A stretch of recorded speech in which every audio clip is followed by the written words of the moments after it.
Alô pessoal de sala de trânsito, tudo certo? Vamos para mais um vídeo falando sobre trânsito, dessa vez comentando com vocês algumas noções gerais, algumas noções iniciais aqui sobre a defesa e o recurso, não é? Porque se trata, é importante que isso fique bem claro, de uma garantia constitucional. Ou seja, se você é autuado ali pelo órgão de trânsito, você tem o direito de apresentar defesa, você tem o direito de apresentar o contraditório. Até porque, da mesma forma que o particular, o condutor, ele tem o dever de cumprir a lei sob pena de ser punido caso ele descumpra a legislação, caso ele cometa uma infração de trânsito, o próprio órgão de trânsito ele tem que seguir o procedimento que está estabelecido na norma, sob pena daquele ato administrativo que ele praticou ser considerado nulo. E aí vale lembrar que nós temos ainda ali, pessoal, 3 fases processuais. Quando você é autuado, você não é punido imediatamente. Você tem a possibilidade de fazer defesa, você tem a possibilidade de recorrer à JARE, caso sua defesa seja indeferida e a penalidade seja aplicada. E se a decisão da JARE não for favorável, você ainda tem direito a recorrer em segunda e última instância administrativa. Então você tem sempre 3 chances. Tem um outro vídeo nosso que nós falamos sobre o tema, sobre essa questão das fases processuais, que eu vou deixar o link na descrição desse vídeo, caso você queira entender melhor. Também vai estar na descrição desse vídeo o link para várias normas que se relacionam com esse tema, caso você queira dar uma olhada de forma mais detalhada. Então, o que você precisa saber? Nós temos 2 caminhos aqui para a defesa e para o recurso. O primeiro deles é aquela questão material, ou seja, é a defesa material, é quando você contesta o próprio cometimento da infração. Ou seja, você está tentando provar que aquela infração não existiu. Lembre-se, o agente da autoridade de trânsito ele tem presunção de legitimidade nos seus atos. Ou seja, a lei estabelece que aquilo que ele diz é verdade.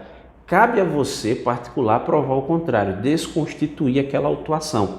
Agora, para fazer isso, não basta a sua alegação. Quem tem presunção de legitimidade é ele. Ah, mas ele não poderia me prejudicar? Bom, em tese sim, só que aqui nós partimos do pressuposto que o agente só vai autuar quando ele efetivamente constatar o cometimento da infração. A gente está trazendo aqui o que está escrito na lei. Então você precisa, para desconstituir aquele auto, ou seja, provar que a infração não existiu, você precisa ter provas robustas de que aquela autuação, aquela infração não existiu, aquele ato não existiu, tá certo?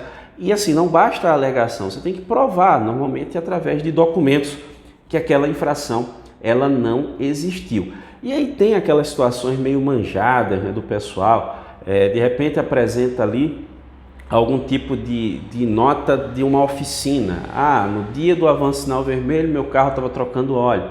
Aí quando vai olhar lá a nota da oficina é o mês de outubro, a nota é 001, quer dizer, em 10 meses é a primeira nota, quer dizer, às vezes o cara é seu amigo e conseguiu uma nota para você para tentar provar o contrário, então é uma prova meio manjada.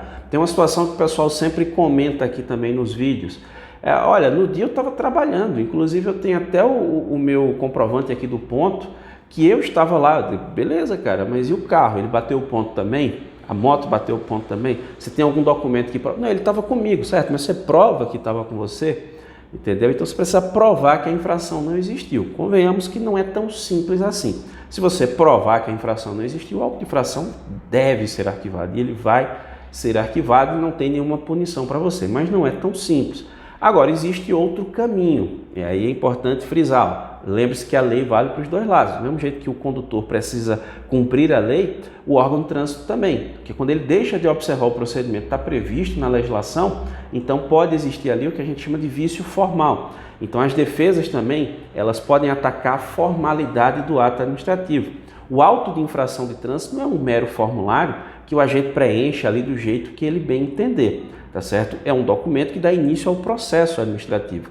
Então, esse auto de infração, inclusive, ele é peça importantíssima para você construir sua argumentação, que é o que o pessoal normalmente pergunta aqui no canal. Mas eu coloco o que na minha defesa ou no meu recurso? Aí aqui está, olha, se houve abordagem, peça uma via do auto de infração ao agente. Se não houve abordagem ou você não pegou a via na hora, não tem problema nenhum, você solicita ao órgão de trânsito a cópia do auto de infração. Tem órgão de trânsito que disponibiliza isso pela internet, que facilita a sua vida. Mas se não tiver por aquele órgão ali na internet, você vai lá pessoalmente, solicita ao órgão de trânsito responsável pela autuação uma via do auto de infração. E aí você começa a fazer uma análise de consistência. Cada campo daquele de preenchimento tem a sua regra ali. Inclusive a portaria número 354 de 2022 da Secretaria Nacional de Trânsito, Senatran, ela traz as regrinhas ali de preenchimento. Inclusive essa portaria, o link está na descrição desse vídeo, você pode dar uma conferida. Tem um outro documento também, um documento legal, que é muito importante para você usar, que é o Manual Brasileiro de Fiscalização de Trânsito. Atualmente ele está regulamentado pela resolução número 925 de 2022 do CONTRAN. Também vai estar o link aqui para você. Imagina que você foi autuado, eu vou dar um exemplo aqui, infração lá no artigo 195 do CTB, que é infração por desobedecer a ordem do agente. Lá no campo de observações do auto de infração, a gente tem que descrever qual foi a ordem que você desobedeceu. É uma normatização, uma ordem sobre a normatização do trânsito em geral. Ele deu essa ordem, você desobedeceu, ele te autuou. Isso é uma infração grave, 5 pontos no prontuário, multa de R$ 195,23. Essa é a consequência. Mas só que na descrição ali da infração em si, no campo de observações, ele não diz qual foi a ordem. E ele tem que descrever qual foi a ordem. Por quê? Porque a ficha de fiscalização no Manual Brasileiro de Fiscalização de Trânsito estabelece isso. O Manual Brasileiro de Fiscalização de Trânsito, ou MBFT, ele tem as fichas de fiscalização de cada infração de trânsito prevista no CTB, com um procedimento detalhado que o agente deve seguir. São dezenas e dezenas de fichas. Estou dando um exemplo de uma, mas cada caso tem sua particularidade. Então, diante dessa situação, ou seja, foi autuado por desobedecer a ordem do agente, não tem a descrição aqui, ou seja, que ordem eu descumpri no campo de observações, então aqui eu começo a argumentar, olha, de acordo com o Manual Brasileiro de Fiscalização do Trânsito, a resolução 925 do CONTRAN, o agente não descreveu no campo de observação tal informação e você começa a construir uma defesa consistente, robusta, para contestar aquele ato administrativo. Esse é um exemplo, repito, tem vários ali, tá certo? Então essas são algumas orientações iniciais e gerais, né, sobre a questão da defesa do recurso. Espero ter ajudado você a ter uma noção de como é que funciona isso aí, mas se você ficou com dúvida, concorda com algo discordial, fique à vontade. Você que nos acompanha sabe que é só deixar aí nos comentários que a gente vai discutindo, debatendo e aprendendo todo mundo junto. Eu agradeço muitíssimo a você que me acompanhou até aqui, um grande abraço e até a próxima.